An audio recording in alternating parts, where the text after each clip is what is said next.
Hello, everybody. Welcome to the Hot Pole Podcast. I'm Adam Steele, and joining me, as usual, is Mr. Liam Wright. Hello.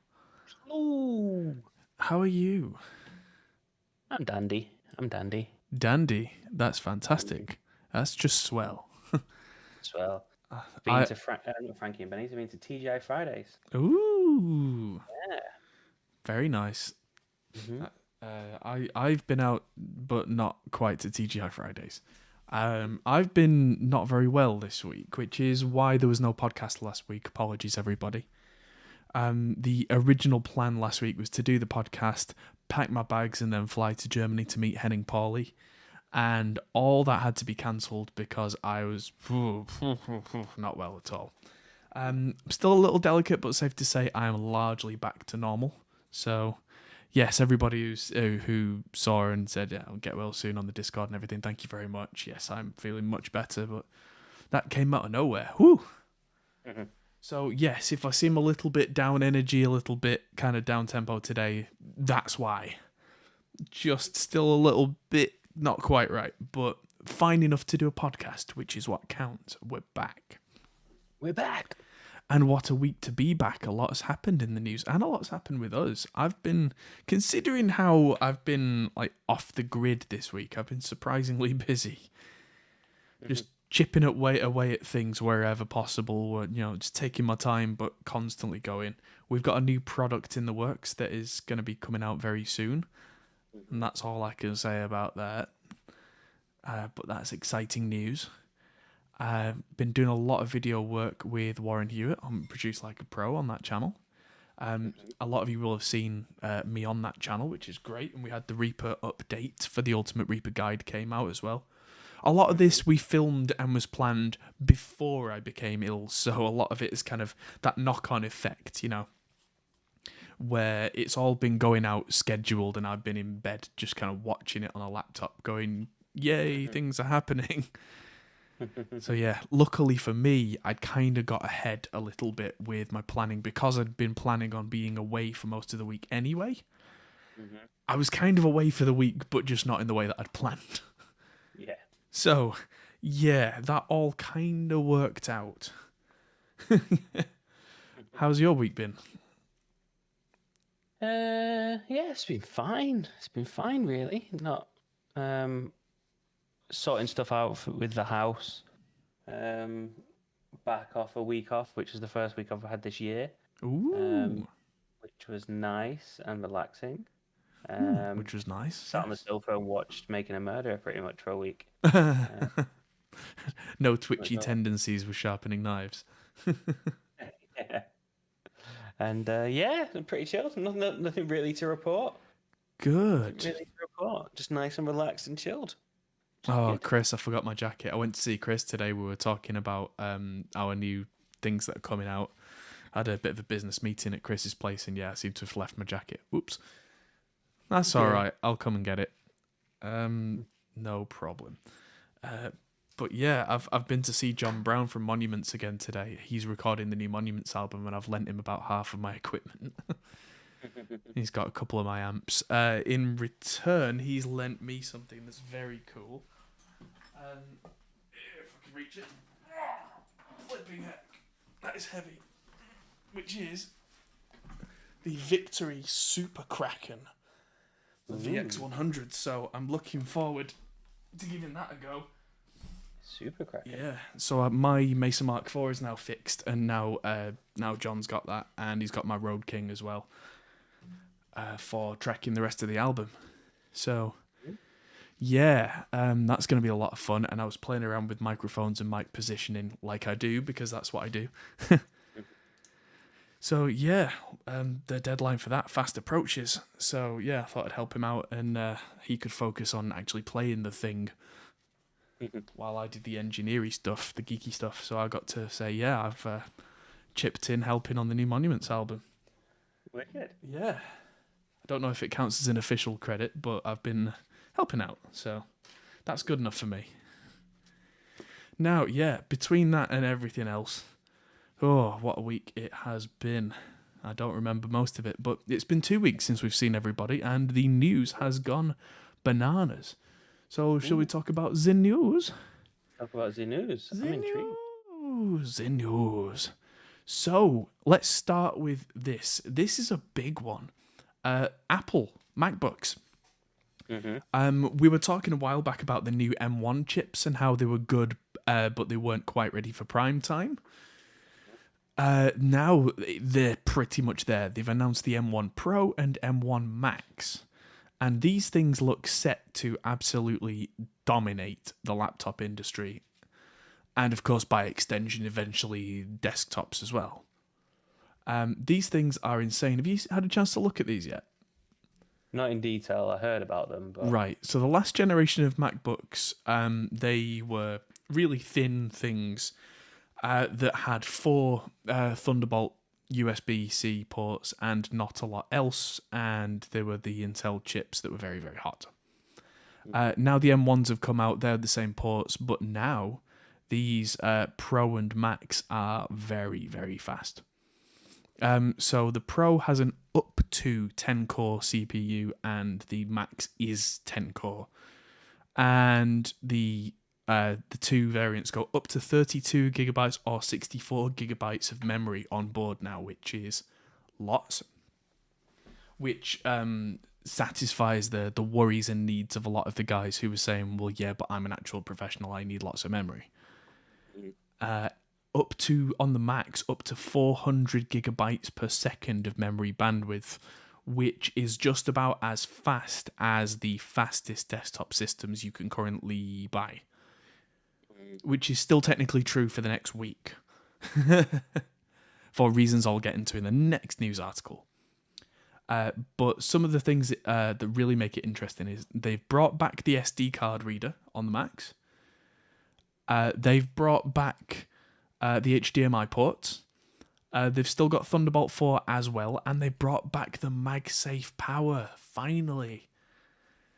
Why did they get rid of that? But that means that frees up the Thunderbolt ports, and MagSafe is great because of the obvious reason. Like, if you catch it, it goes flying and your MacBook doesn't.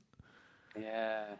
So, yeah, people have been crying out for it, like, why did you take this away? And Apple have eventually just gone, oh, okay, fine, have it back. It's because they could claim that it had an extra USB-C port. I guess, Okay. but I don't know. I mean, they've obviously now listened to what people actually want, which is great.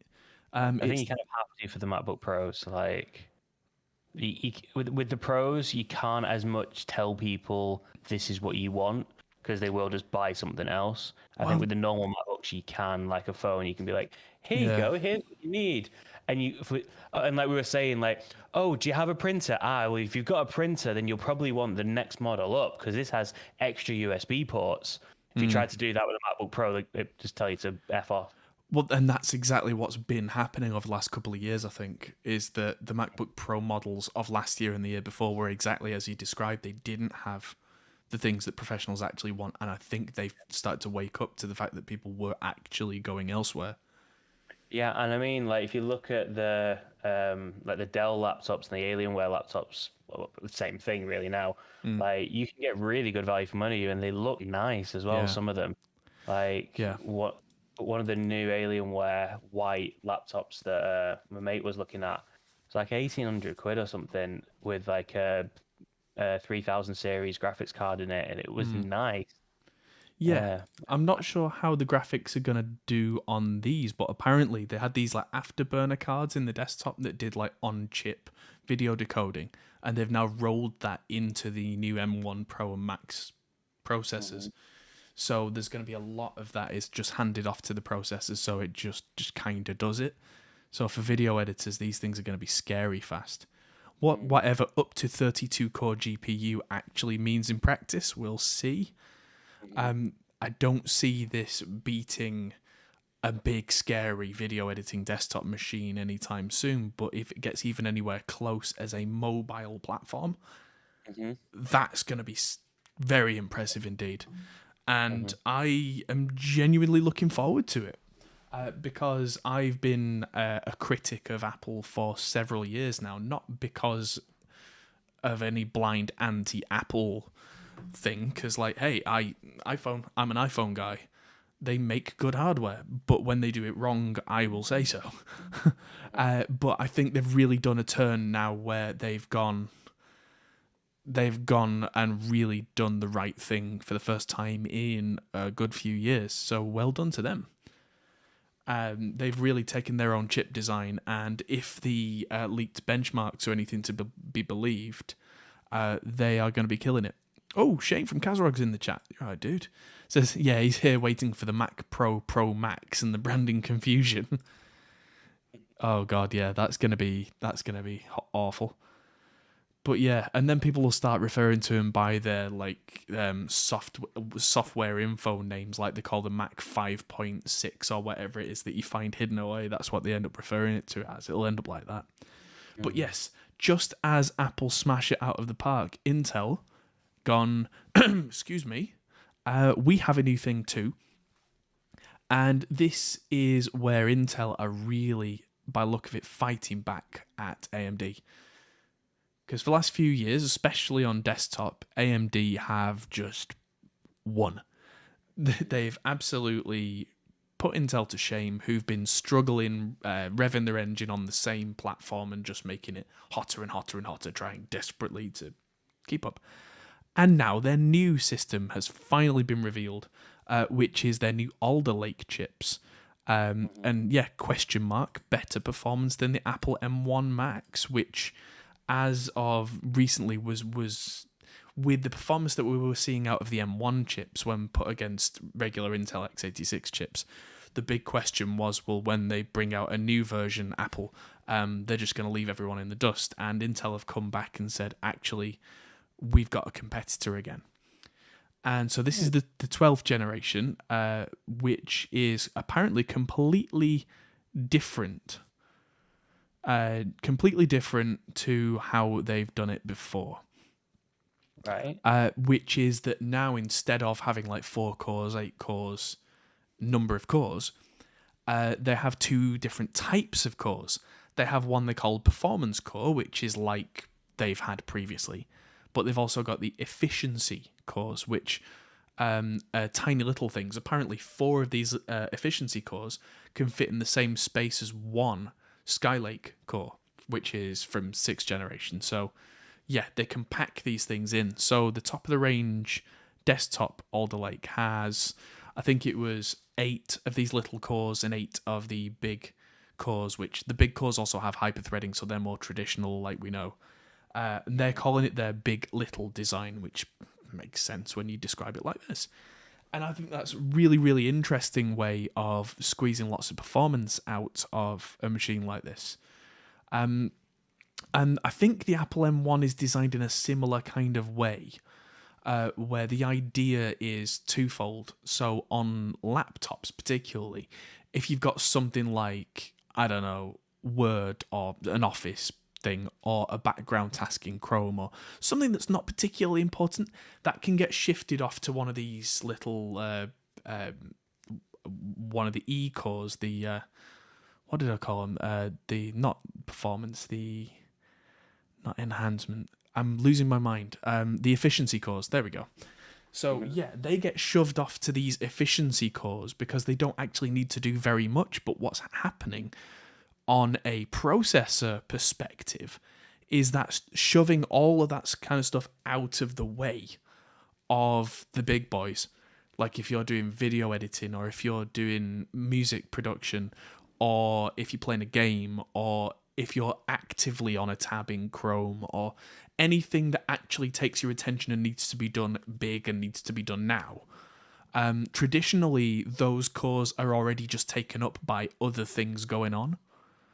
And so the idea is just by clearing that out, that kind of, it's not compression, but it's maybe a good way of explaining things, that it can shove the stuff that isn't really that important to the side. So there's more kind of processor as a physical space available to do these things that the user is actually actively interested in.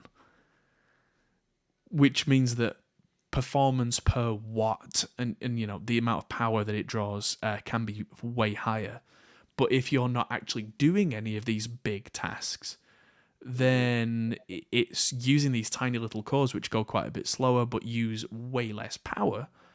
So the whole thing, like if you're using a MacBook or whatever, suddenly the battery life goes crazy because it's not. It's like the difference between.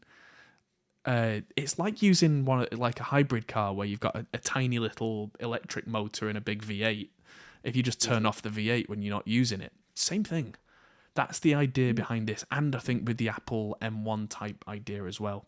And we've never seen that before in desktop architecture.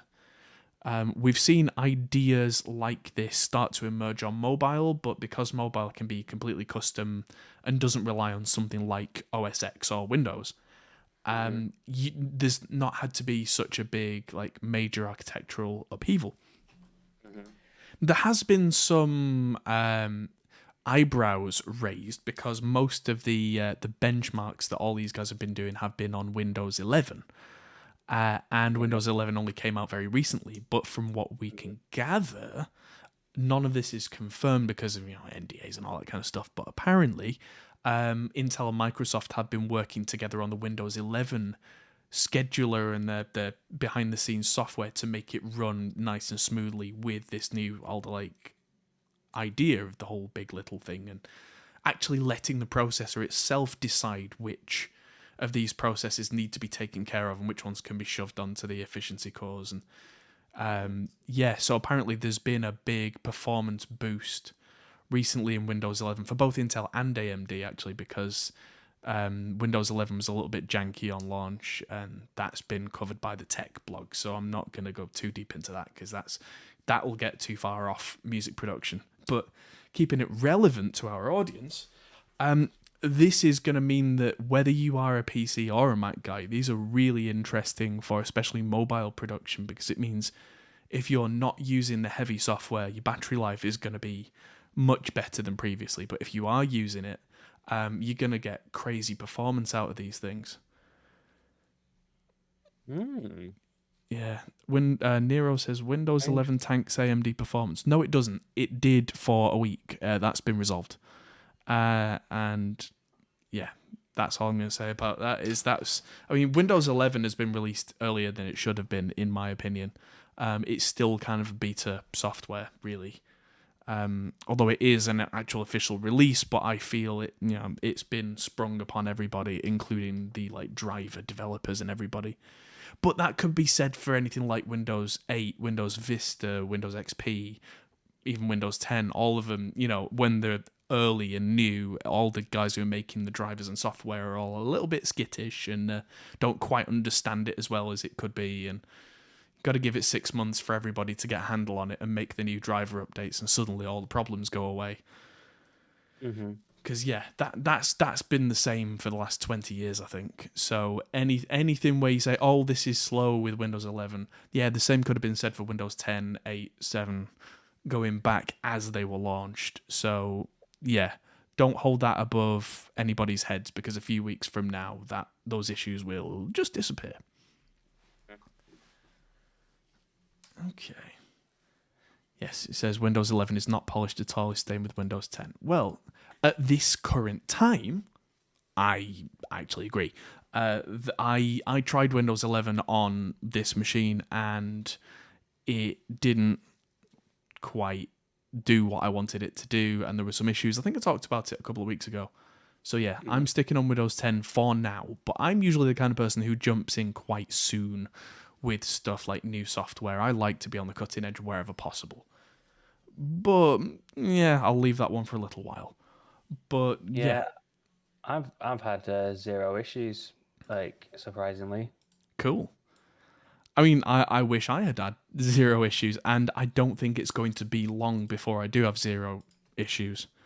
It just so happens that the things I needed to work didn't, and I didn't have the time to debug it and investigate and do all that kind of stuff. So I'm certainly not saying Windows 11's broken, but it didn't work right off the bat for me, and I didn't have the available resources to go and sort it. So for now, I just rolled back and it's like, right, I've got things I need to do. But I've not long upgraded to Ryzen 5000 in my machine, but if I hadn't, I would be looking very strongly at the Alder Lake architecture, which comes out officially November 4th. So it will be out before or on the day of the next podcast. So whether you can actually go out and buy one or not is a very different situation. But all the reviewers will have all the reviews, and apparently it will be out on sale at that point. So yeah, apparently the test scores on the new Alder Lake mobile chip, which is what this news article is about, actually score above rival offerings from the Ryzen 5980HX, which is their top of the line mobile, and also higher than the M1 Max. So although that doesn't say how much power consumption there is, because there will be that trade-off, because the HK series is, that's a Core i9. That's even for a mobile processor. When it's going 100%, that's probably going to take 100 watts of power plus, which means that your battery life is going to go brrr, whereas the M1, based on the ARM architecture, probably doesn't do that. So we'll see. We shall see. Now, here's some semi-breaking news. Go on. I don't know when it came out. It's not really music related, but it kind of is to a degree. Facebook is rebranding. Oh, that popped Meta. up on my phone. Yeah, Meta. Yeah. That's like Google and Alphabet, though, surely. No, I think that, like, from what they're talking about it, I think they're actually going to rebrand it to Meta.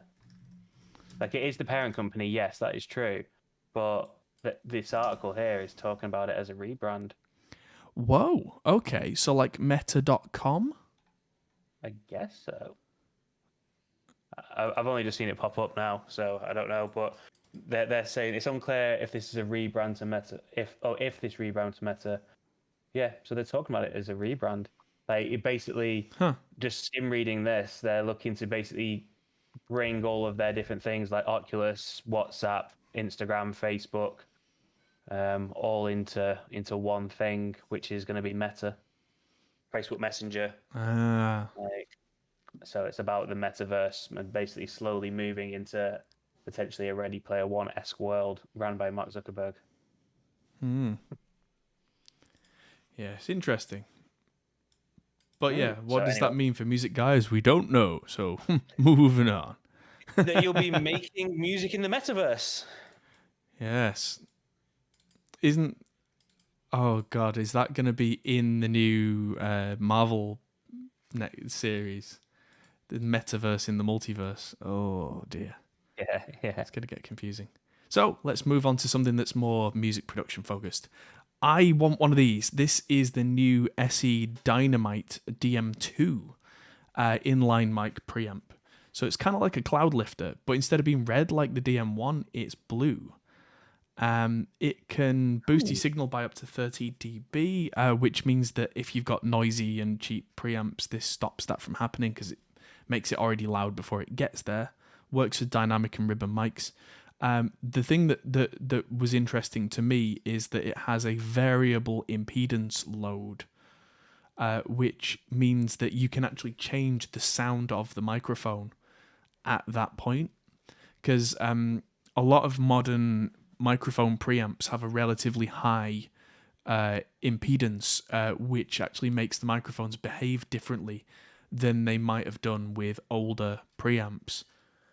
Which, you get kind of a less tinny top end depending on how you change that. So that could be quite an interesting tonal palette change for a lot of people who don't have really expensive equipment. You can get a more vintage tone just by actually changing how the microphone physically interacts. And there's a switch for either 15 or 30 dB of gain there. So if you don't need massive amounts of extra gain, but you just want a little bump, you can still do that. So yeah, interesting. Yeah. Oh, yeah, so you can go from 50 ohms, which is really low, to 10 mega ohms, which is ridiculously high. Mega ohms. So I guess you could plug that straight into, like, use it almost like a DI with a piezoelectric, but Yeah, they're not cheap at €139, but I have actually seen, and we've covered on the channel, inline preamps that cost more than this that have like big fat transformers in. So yeah, the DM1 was less expensive. So depending on what you need, that seems around the same price as some of the Cloud Lifter with the variable preamp, if not a bit less. So yeah, there you go. Moving on. This dropped this week from Slate Digital, Murder Melodies. It's a multi-effect from Slate Digital and Murder Beats.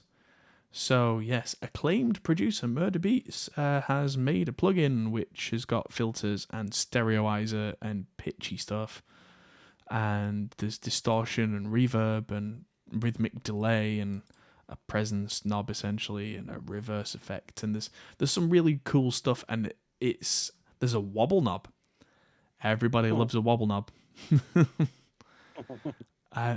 But yeah, it's obviously it's geared towards electronic production like hip hop and EDM, that kind of stuff. But there's nothing stopping you from using that on any genre, really. If you want to use something a little bit off the beaten path, this looks like it's got a lot of very interesting dials and switches that mean that you can do cool effects that you might not have necessarily known what you wanted or what plugin to go for. Instead, you can just put this on and just try things until you get something you like. I do like creative plugins like that, especially for crazy modulation. Yeah, So, you've said that before when we've had similar plugins. yeah, that's it. I mean, if I want a simple thing like a compressor or something, I'm not going to pick something like this because I know what I want. But for something where, yeah, you're right, where I want to get a little bit crazy, I do like stuff like this. But it comes in the Slate bundle at $15 a month. It comes in with all the other stuff that I use. So, yeah, you might well see this on the channel every now and again because it's part of something I already have and looks cool. So there you go. Moving on. This was relevant to my interests. The Rode Wireless Go 2, which we own and is in my camera filming kit. This thing's really cool. It's two transmitters which have lav mic ports and the receiver. If you've seen that in my camera kit, haven't you? In that pouch. Yeah. I've got like the Chinese version of it. Right. Yeah. So I went the whole hog and got the proper one, and it was kind of cool. And now it's more cool because they've done a full firmware update and a full software update. So on mobile, I can now either remotely control all the functions, or I can actually plug it in via a Lightning to USB cable and record directly onto the phone with it, which makes it have an extra use. And also, I can now plug the receiver straight into a laptop and use the Rode Connect software and record the two mics directly to the Rode app, which makes it all the more useful in more different scenarios. So what are you getting with the app? I'm not following, sorry. So the phone app, you can do two things. Either you can record straight from the receiver, Right. or you can also change things like the stereo function on it and the sound levels and all the stuff that you can get to on it in the really awkward little menu. You can now do it all on the screen. Because I mean, obviously, if you've got to plug it into something, whatever you plug it into, you're going to record into it. So it doesn't really help from that point of view. I don't think you have to plug it in to change the settings. That is just for if you want to record it onto said phone. Yeah, that's cool then. Yeah, I mean, if you're doing like an audio interview with somebody, this could be a really, really stripped down way of doing it. Just take your phone and the receiver and clip mic somebody in. If you're not doing video stuff, which, hey, in 2021, why are you not doing video? But that's a separate thing, right? If you just really want to travel light, but you want an actual decent recording system, this could be an option. And then there's the more fancy option of the Connect app as well, which, again, it's an option. Personally, the way that I've been using the Wireless Go is I've been clipping this on top of the camera and running it straight into the camera so it's already in sync. But having extra options is never a bad thing, because you never know what you're going to do. And then there's some extra options, like you can get different colours for the clips and stuff, which might be useful, but it's not something I need to spend like €20 on, just the colour clips. But if I was buying it again, or if I had some like gift card left over or something, I might do that, So yeah, there you go. Now, moving on. Something we've been talking about a little bit at a time over the last several months is the Rhodes has finally been unveiled, the Mark 8. So yeah, this thing has now been properly announced, and it looks like it's got a lot of different dials and switches on it, which is very nice. Of course, based on the old Fender Rhodes. And of course, you can see from this picture, it's a physical thing. It's not modeled. It's not MIDI triggered software. Each key is actually hammered. You can see all the tines there. So it's not a facsimile. It's an actual analog thing. It's very cool. Hammers are made of ABS and internally lubricated, whatever that means. Alnico pickups. I wonder if you could swap them out for bare knuckles. So integrated custom preamp.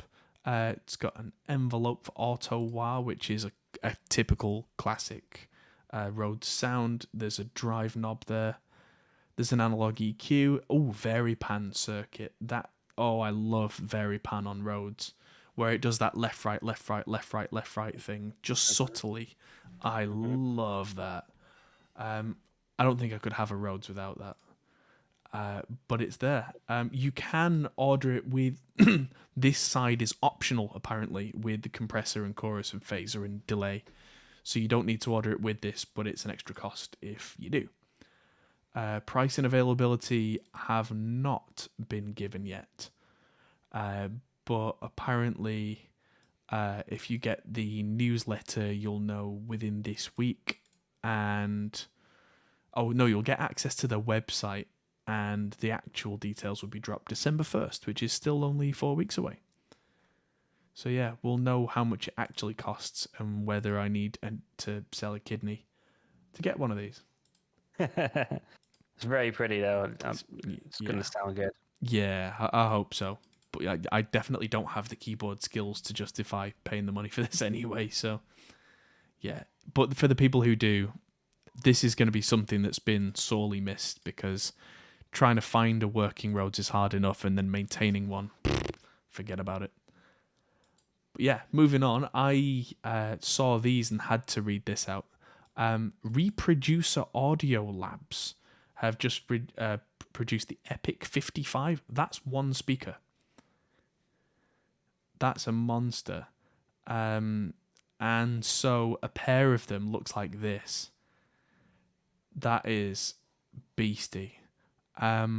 So yeah, apparently they are designed for... they're midfields, and they're designed for people who like a lot of bass. I'm guessing that the angle on the woofers is so that all the bass goes right to your face.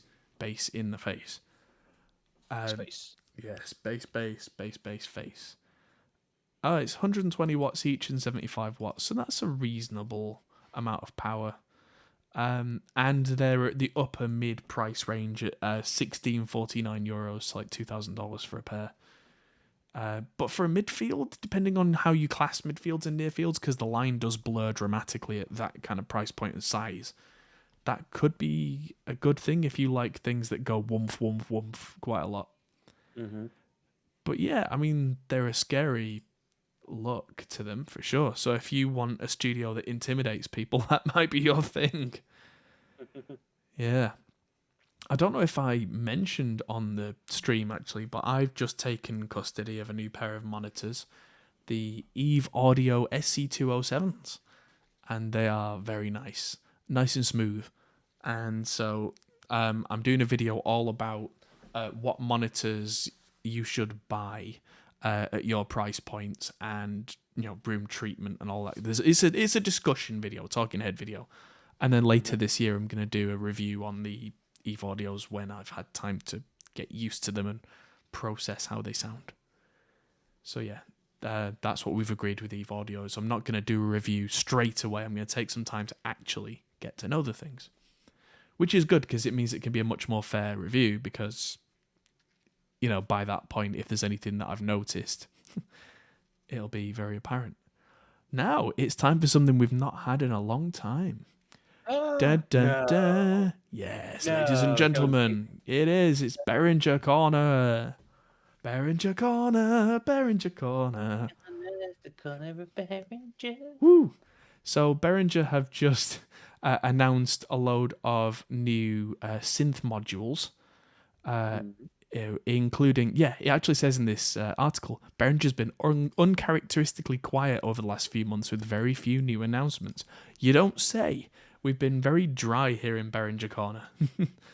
But now it rains down upon us. There's a clocked sequential control module for the 2500 series, a mix sequencer module, which I think we did mention. I think we mentioned that one previously. But now there's a VCO coming out for the 2600. The quad VCA is an IntelliGel clone that's out as well. There's the Behringer systems, which we have talked about previously, but now there's the MIDI to CV interface is available for £76, €90. So yeah, there's stuff there. So for synth guys, rejoice! Behringer's cheap knockoffs have got you covered. But yes, also this Behringer Edge. So for anyone who's into the whole like Behringer Crave synth with the little patch cables and that kind of thing, there's now a percussion version. So yeah, it looks like it's an 8-step sequencer where you can play with the pitch and the velocity per step with knobs, dual VCOs, sync. You can do the kind of the DFAM type percussion synth to go along with the Crave style synth. It's got USB, it's got 12 volt power there. It looks like it's a 1 amp input.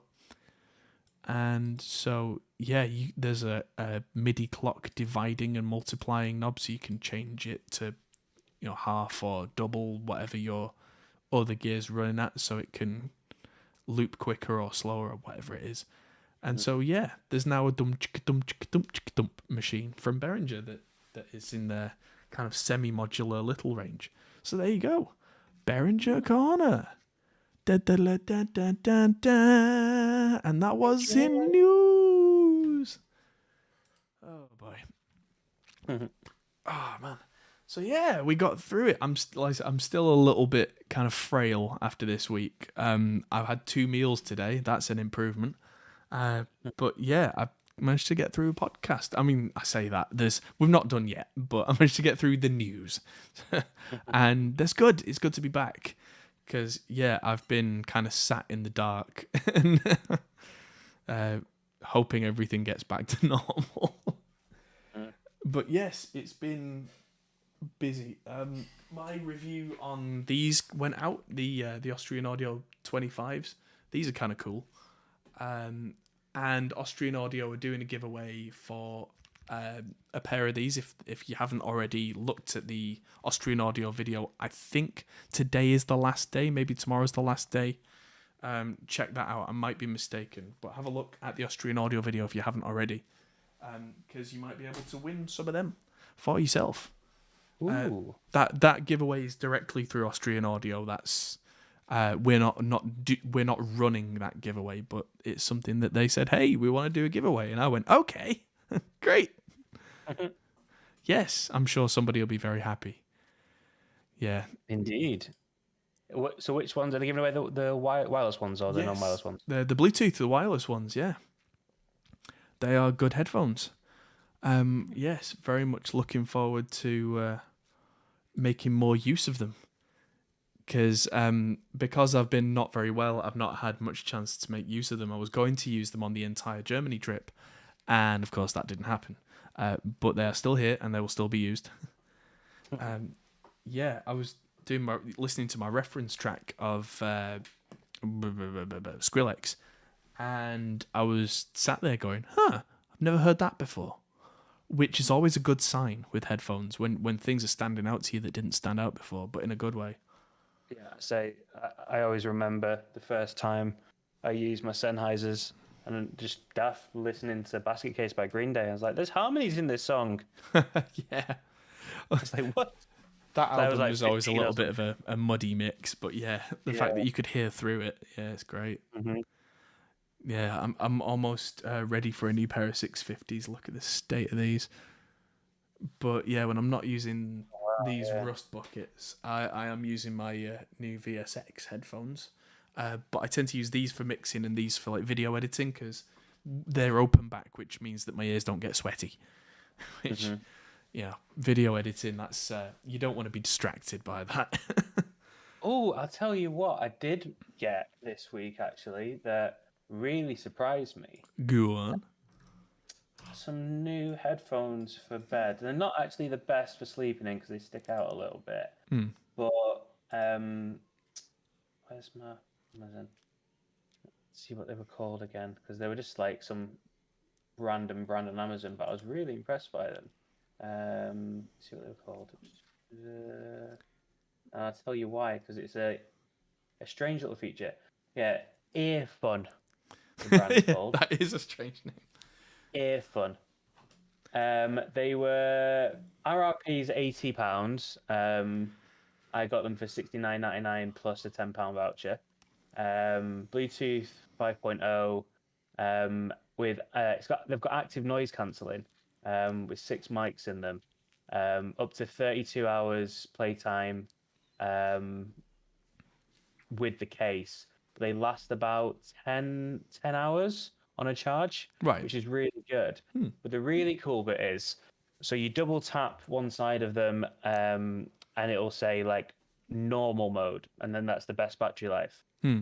And then you do it again, and it goes to active noise cancelling, which is actually pretty damn good. Like for the price point, Okay. really impressed. It does work. And the next one is ambient noise mode. Hmm. And I was like, at first I thought, oh, that's like a transparent mode, so you could hear better. Hmm. And then there was just something about it, and I was like, no, what is it? I can't put my finger on it. Then I put it back onto normal mode, and because it was really late at night and quiet, my tinnitus is always there anyway. And I noticed it. I was like, oh, wait a minute. And I put it back on, and it's got a very, very, very subtle white noise to it, which is the ambient noise. And it completely blocked out my tinnitus. Did you feel like you were on the bridge of the Enterprise? Yeah, it was bizarre. It's like, and then when I was listening to like TV with them and stuff on my iPad, it wasn't interfering, so it didn't sound like there was white noise in the background. It's done in such a low level, in such a way that it seems like it actually is designed to be sort of like, even though they don't have it on any of their branding or anything. But yeah, it was like absolutely amazing for tinnitus. So if anyone does have fairly bad tinnitus and is struggling with something, Then you need some Earfun. Earfun earbuds for like 50 quid. They're great, and I've like worn them around the house just in general. If I've got a day where my tinnitus is like it's really bothering me, put them in. They're brilliant. So really good surprised. stuff. Yeah, Danny says. They did win a Wi-Fi award actually in Oh, that's 2021. good stuff. Danny says, but Sennheiser stopped making headphones. No, I think we misunderstood. Sennheiser have sold their headphone division, but that doesn't mean they're being closed. That just means they're under a different ownership, whatever that means in a business term. So yeah, the headphones are still being made. I just don't think they're being made by kind of Sennheiser Central, I guess. I don't know quite how it works. But we did talk about a while back about a news article of Sennheiser's headphone division being sold. But yeah, how that's panned out, they've definitely not stopped making headphones. In fact, they're making a bit of a song and dance at the moment about their headphones, which is something that you'll see in a video that I'll be releasing on Tuesday. But further details I can't discuss until then. But they seem to still be making a big song and dance about their headphones. Whether it is just the monitoring headphones that they've kept and they've sold their home division or something, I don't know exactly how it shook out. But yeah, they're still making them, as far as I know. So yeah. Oh, what was the thing I was going to talk about? Yes, so in the last couple of weeks, we did a video on the new Kazarog Ampcraft, which was awesome. And that video did very well. It looks like a lot of people were excited to see it. I saw Shane from Kazarog in the chat earlier, so if you're still there, hello. And that sounded really good. It sounded a lot like this 5150 behind me. And I did an A/B on the channel, and a few people guessed it right, but a few people didn't. And it was so close that it's like, well, don't need this amp anymore. Not selling it, though, but that's just because I've already got it, but I don't know if I would buy one now if I didn't have one. Which is really, when I'm questioning things like that, that's when you start getting that kind of, we're getting pretty close with this amp modeling thing now. And then the entire antithesis of the amp modeling thing, I just put the video out about the Dynamount. And that has gone down quite well as well. But there will be another Dynamount video coming out that hasn't yet been filmed, which is going to be talking about something very geeky and very us, which is integrating the Dynamount, because you can get an API access for the Dynamount to talk to it entirely with code rather than using their app, and integrating that into Reaper. That's going to be interesting because I've got ideas of what I'm going to do. And if I can pull it off, it's going to be fantastic. But yeah, that's the kind of thing where, yeah. Yeah, if I can integrate the Dynamount natively into Reaper using some of the code, because you can make scripts in Reaper, and I've used scripts before a few times that have saved me hours of work, then that's a pretty big deal, because that's something I don't know if anybody else has at least publicly done. I can think of a couple of guys who've used Dynamounts kind of semi-automated that I know of who haven't released any videos about it, so it's kind of, they're not making a secret of it, but they're not shouting about it, whereas I'm going to shout about it, and I'm going to show you how to do it. Because moving the mic based on code, based on your project, got some ideas there, so that's going to be a big one. But that's going to be a few weeks. Also, this arrived. Check this out. I have a Line 6 HX Stomp in the house. This is basically a Helix, but shrunk down. Shrunk down to a tiny thing. It's not got quite as cool. It's not got quite as powerful a processor. It can only do, I think, 5 or 6 blocks rather than a whole screen full. But depending on what you're doing, most of the patches that I would make are not stupid complicated anyway. And yeah, it's really, really clever. I've been working out how to get the most out of it. It's got MIDI, so I can control it remotely via MIDI, via my Matthews Effects Futurist. I'm talking to the guys at CME about their wireless MIDI, so I can wirelessly control this from this, which means that I can put this at the front of the stage and have this at the back of the stage so it doesn't get stomped on by drunk people. There's 2 effects loops on it, so you can have 2 pedals that this doesn't have models for, and just turn them on and off. Yeah, we're starting to get some very, very clever, very, very clever things right there. Marty says that Line 6 is sweet for acoustic guitar IRs. Yes, because it's got an inbuilt IR loader as part of the software. So yeah, I'll be making some of my own IRs to go on there as well. So that's something that's been happening this week.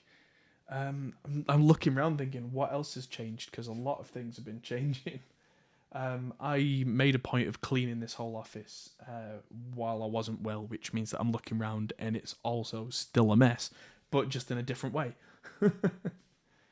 My thinking faculties were not at 100%, but I think that's all I can talk about right now, because I'm doing more videos with Warren and Produce Like a Pro, but that's going to be an ongoing thing, so that's now not a secret. But some of the things that I'm talking about are under release NDA, so the things I am talking about you'll find out very soon, because that's how this works with all embargoes and NDAs. They do my head in, and I would much rather just tell you all about it, but that's the way the world works, unfortunately.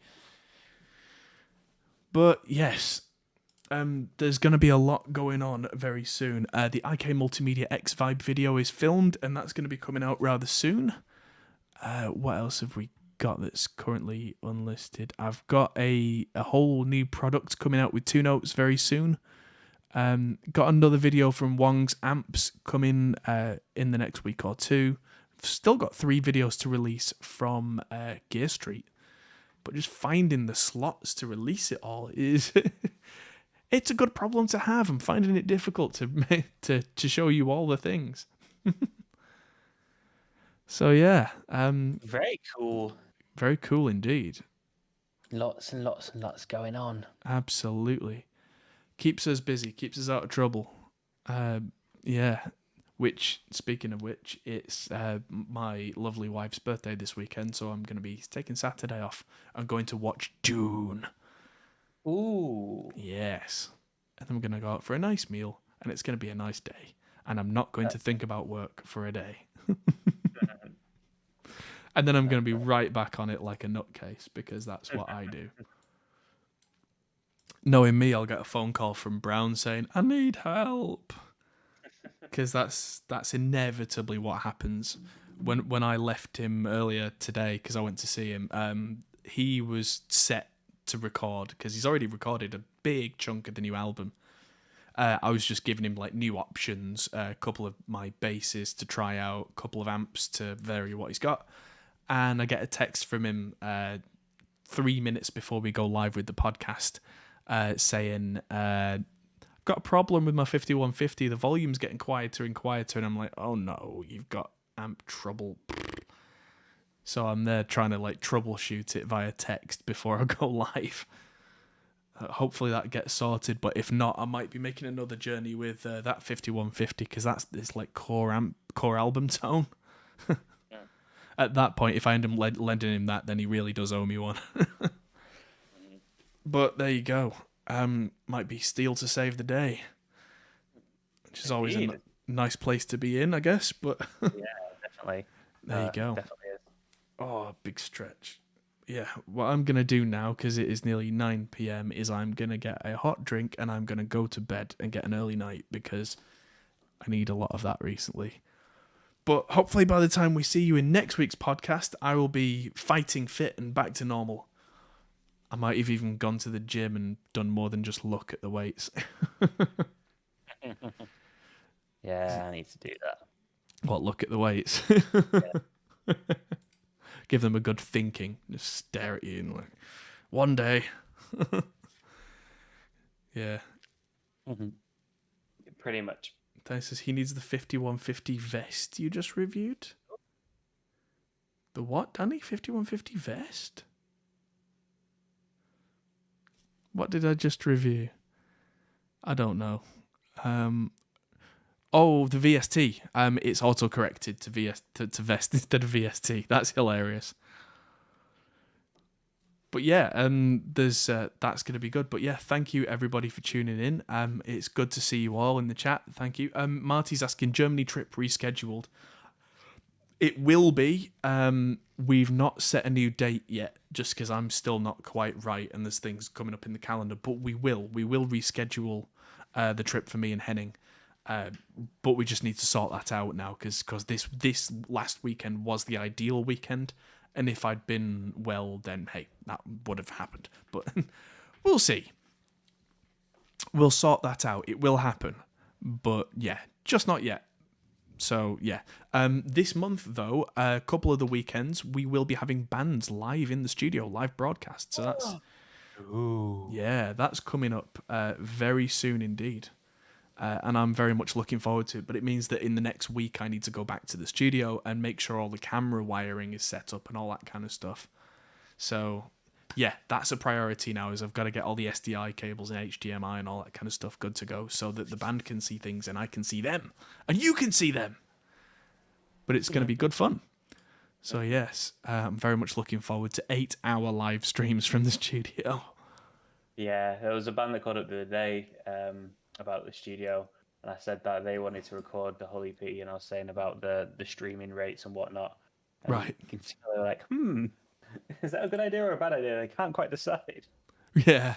It's an interesting concept, which is a bit different, isn't it? It's not for everybody, but the people it is for, I mean, yeah, it's going to be great. I mean, it's great publicity for people, I think, but you've just got to not overly worry about it. Yeah, because I mean, say like yes, I mean Weezer. I remember years and years ago on the what was the Green album? Yeah, the Green album released all of like their studio sessions as like little mini like releases to the website members every single day, and everyone still bought that album because it's not the same, is it? No, Like, it's really. album is completely different to hearing someone tracking it. Yeah, absolutely. Watching the process is a very different thing to enjoying the art, of course. And it's just a really interesting insight, I think, into seeing how it all works. And I think if someone rips an unfinished version of your album off a live stream and uses that to listen to, and then doesn't buy your album when it's out, they 100% were never going to buy the album, because that is the next level, like pirating. Yeah, Like, I mean, with Spotify being what it is these days as well, you've got no reason to do that. Yeah, I mean, it's much more likely that the people that would rip the stream and listen to it will be listening to it up until the moment it's released and then buying it the moment it comes out. Do you know what I mean? Yeah, if someone's that much of a fan, they're already in. Yeah. Yeah. So it's an interesting concept. One day we'll get some major label acts in there, and that'll be terrifying. Yeah. Not for me, for them. I was WhatsApping Simon Webb again today. Oh yeah. Yeah. The singer from Blue. What a lovely guy he was. Oh, he was great. Yeah. See if I can get him and Bez in the studio. Oh God, disaster waiting to happen. Yeah, I was just giving him the full rip of his fight from the event. Right. So he wanted the footage. So yeah, I'll try and get the Blue in the studio. They can do a live stream for us. 5 Slate meta tunes coming up. Ooh. And on that note, thank you everybody for coming, and we'll see you all next week. Goodbye. Bye. Hey everyone, that might be the end of the video, but if you fancy carrying on this conversation, we have a Discord server, link is in the description. We're also on Patreon, which is something you can really help us with. We also are on Facebook, Instagram and Twitter at Hop Hole Studios. See you there.